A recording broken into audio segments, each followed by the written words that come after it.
on 360. Outside the window, it rained insistently. The drops that reminded on the window slowly rolled down.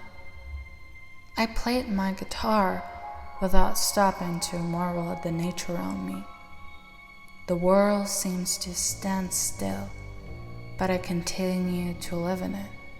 Sometimes everything seems so fabulous and beautiful. There was just one drawback. I wasn't at home, so a sense of discomfort was combined with a sense of admiration. I have been in rehab since the accident, and although I feel perfectly well, the doctors do not recommend that I be discharged from the hospital. Day after day, I have nightmares about drowning in water. Afterwards, I wake up with a cold sweat clutching my throat. The feeling passes quickly, so I don't pay much attention to it. Hey, Mr. Narc. Whoa, Michael. It's good to see you. Didn't expect to see you back here. Didn't you say the atmosphere in this room was oppressive and the white walls were creepy? How can I stay at home with my best friend? He's dying of boredom in this dreary place. It's not so depressing in here. I see a book in your hands. Yeah, it's my favorite. Oscar Wilde's The Picture of Dorian Gray. And what was this that got you so hooked? Here, listen. These days are Broken Heart Andrew's many editions. You already written a love song, haven't you? I'm in process. What else does your favorite poet write? There's always some tragedy behind the beautiful. For the humblest flower to bloom, worlds must endure the agony of birth. And so, beloved, listen. These days, people know the value of everything, but they have no idea of the true value. Aren't those words beautiful? Do you admire only the words or the meaning, or put in by the author? I admire poetry. Just imagine how many books there are around that we never get to read in a lifetime. Imagine how many people dedicate their whole selves to writing bestsellers. You're right. Happiness does make you feel good inside, but isn't it authentic? And if it isn't, it comes out as having no value. Isn't that what Oscar Wilde meant?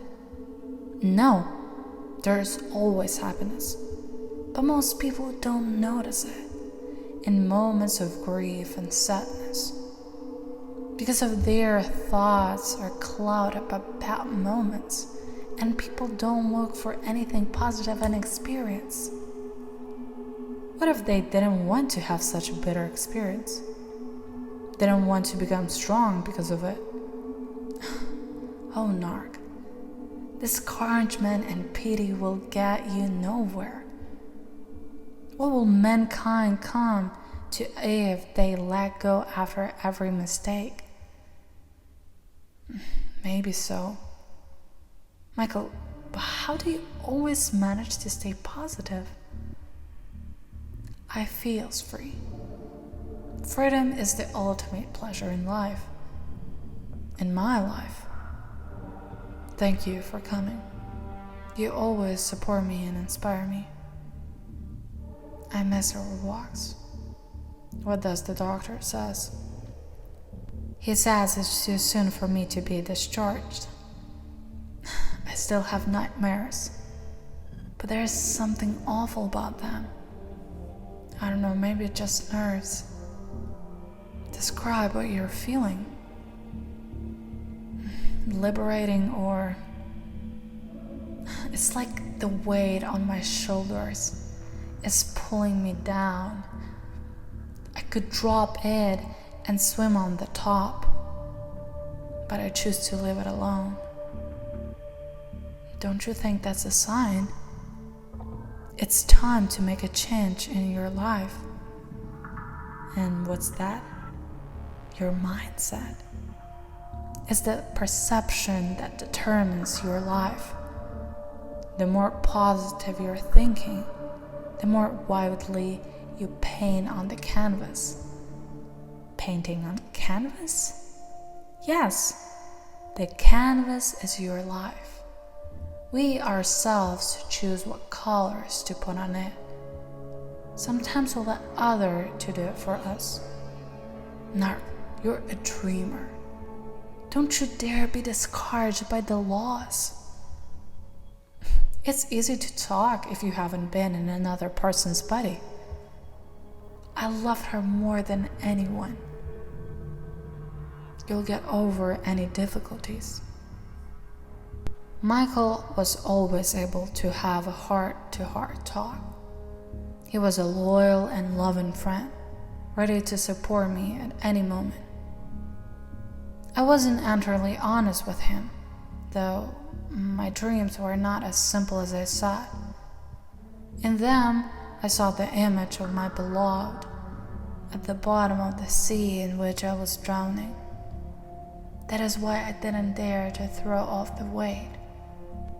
Every moment I longed to come closer, and every moment I regretted my action. If I had turned the wheel of the car in that time, nothing would have happened, and the two of us would be alive. That's what one mistake in life can cost you. What would Michael say to that? Mistakes are meant to teach us something? And I know I didn't appreciate it. I know it wasn't hard to live. I know I was selfish. But so what? Yes, I've realized my mistake, but I can change the past.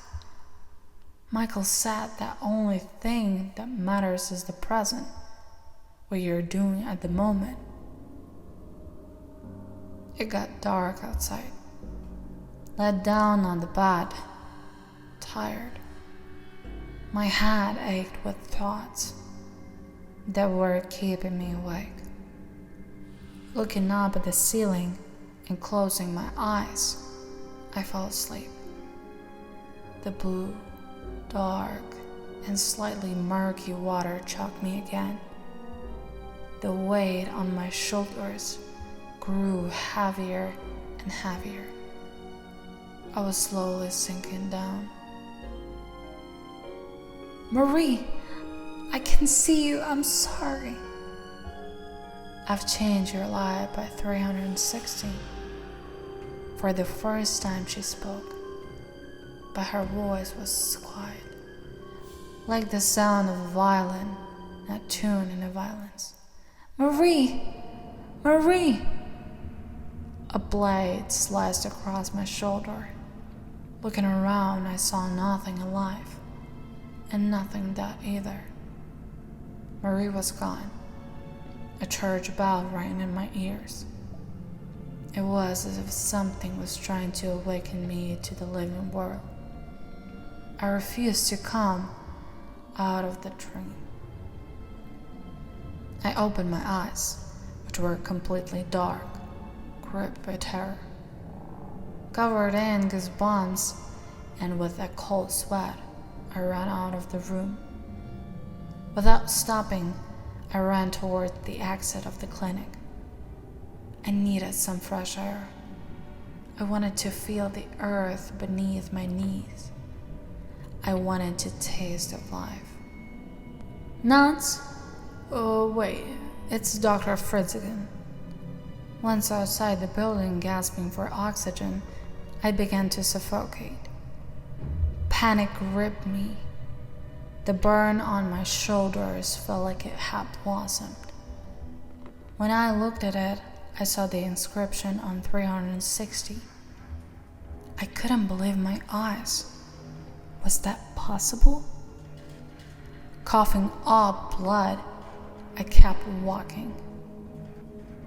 My legs were cotton wool. and unobedient.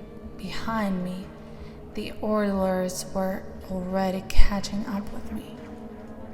Grabbing my arms, they tried to force me back to bed, but I fought back and threatened them. It was as if someone else had taken over my mind. I would never leave the building without permission. Nuts. This is Dr. Fridzigan. I'm going to give you an injection. It'll hurt, but you'll feel better afterward. Don't worry. It was just the effects of the early medication we gave you. It's not your fault. It's as if the pain pierced in my heart instead of my arm. I must have felt better, but the feeling of lack of oxygen didn't go away.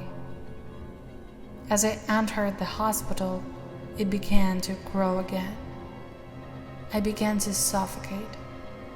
When I opened my eyes in front of me, I saw Mary, a tall, brown-eyed brunette, smiling, but with tears in her eyes full of pity for me and sympathy, uttered only 2 words. On 360. 360. Losing the last of my strengths, utterly I found myself at the bottom of the sea, next to Mary. It was quiet and peaceful, except that life had lost its value.